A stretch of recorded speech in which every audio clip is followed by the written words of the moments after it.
as well as Paul's Alphabet Jazz for sale here. I just brought one, but I'll sell it. Does that? Anyhow, but this book was a no-brainer to have us involved. I mean, it was cool that he picked us. We didn't know stuff about him, and then each one of us worked out together, kind of work as a team. But what Keith said is the first book that, and there's so many books on Bob out there, there's endless amounts. This is the first one that covers 3 main areas in one book and talks fully about them: Duluth, Hibbing, and the very underplayed Dinkytown portion of his career. You know, not many people even know about that. I mean, it's what went on there, but that was his stepping stone to New York. Yeah, and with Spider John dying too, there's been a lot of that coming out, how Spider John helped Bob. Yes, because we do have an interview with Spider John in here, one of his last, I think. But And you're not going to get that in another book, are you? no, so it was cool, and we got together, and we all worked very hard with our hearts to make a really good book on a definitive book on Bob Dylan. We did our best, we helped each other edit, went over our mistakes, what I didn't know, he knew, of course. And then there's little maps at the back. I don't know if you guys, how many people have the book already? It's like, all right, that's not too bad, that's pretty good. So there's maps at the back, and these 3 maps, if you look at them, are really cool. I did the Dinkytown one, pretty easy. It's 4 blocks, and I pinpointed all in. We needed a Hibbing one, okay? So the Hibbing one, we couldn't find it. The maps went in at the last moment. They were almost left out completely because we couldn't finish them. We had a deadline. Production of the book was about 14 months, cover to cover, and we couldn't get the Hibbing one in. So he comes up with a little black and white diagram of the area of Hibbing. Hold on, he says. In 10 minutes, he's pinpointing every single spot in Hibbing to the exact T with the addresses, and that went in the book. So he did the Hibbing one. It was wonderful, excellent job, and it's pretty accurate, I must say.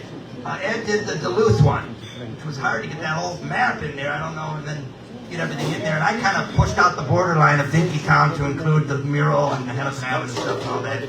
So we worked on all that together, and Paul's stuff was pretty much written by himself because we didn't want to monkey with the master. But you have to thank Ed because he's the king of the word processor and how to put things into the proper place to share files. Editor Ed, thank you very much. Yes. So, yeah. Most of the Duluth stuff came from him. I mean, there's even a chapter on the Duluth Dylan Fest.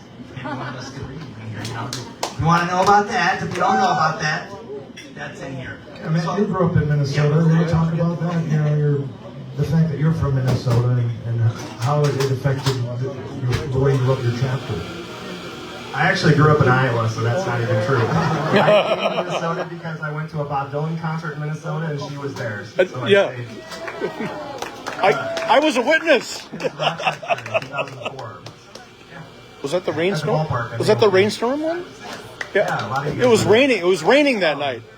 No, but I think the strength of the book, you know, people have a lot of different levels of interest in Bob Dylan, and some people are borderline or not completely crazy. Some people are more casual about it, but I think in this book, if, you know, Paul is a great storyteller, he's an Iron Ranger, he followed in Bob's footsteps like a lot of musicians have.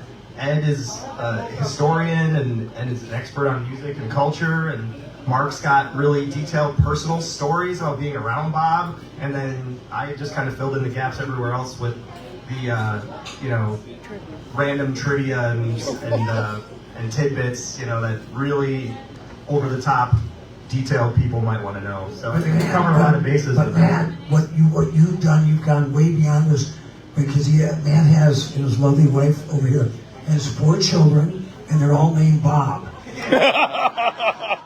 George Foreman's got 5 sons named George. Cool. It gives it's a perspective, too, of a non-Minnesotan who's kind of come to Minnesota and discovered, you know, really the roots of Bob Dylan here. So that's a pretty special guy you got from up here. Yeah. Is there something in the water? That's why people are interested in it, because it's hard to fathom that someone, you know, with that level of creativity and genius in his particular field, and it's a field that a lot of people are interested in, popular culture, music, one of the big popular art forms of the 20th century. He came along and revolutionized it in a way that made people really interested. Like, how did this guy have these ideas and put them together? And so that makes them interested in coming here and seeing, you know, where it all came together. where it came from. Exactly, Paul. And you grew up in the same town where Bob grew up. Yeah, 22 miles away. Yeah. But it was, and a lot of Yeah, I lived in the last 20 years in Minneapolis, in northeast Minneapolis. Was a Polish part of town, very working class. All of a sudden, new band, new restaurant became kind of the go-to. And I'm seeing the same thing in Lincoln Park, very working class part of town. We got Wussow's Cafe, River City Records, Bent Paddle. But what I'd like to say about Lincoln Park, it's exactly like the Iron Range without the guilt. Well, what was it like, when you were a kid in Virginia? How was Bob received up there then? Well, there was a really great music scene in on the Iron Range. In fact, Bill Berg, who played drums on Blood on the Tracks on the 5 sessions, he said something. There's another great book we should mention. That's Kevin Odegaard's Simple Twist of Fate. Kevin played guitar on Tangled Up in Blue. His book came out in 2005, available on Amazon. And after the book I wrote with Shevchik, Blood in the Tracks, came out, somebody messaged me and said, you should have been at the book release for Odegaard's Simple Twist of Fate, because he had all the musicians. They were all still living. Since then, we've lost Chris Webber and Peter Ostrushko. And part of that presentation, Bill graduated from Hibbing High School in 1964 and used to play in a combo with David Zimmerman, Bonham's brother. But I did this, and this is part of very long answer to your question. But Bill Berg said the only way he could have got through an almost 10-minute version of playing Lily Rosemary and the Jack of Hearts had he not been trained playing polka music on the Iron Range. Because there's not such a thing as especially in the dance floor, as a 10-minute polka song. That's like 3 minutes in the polka world.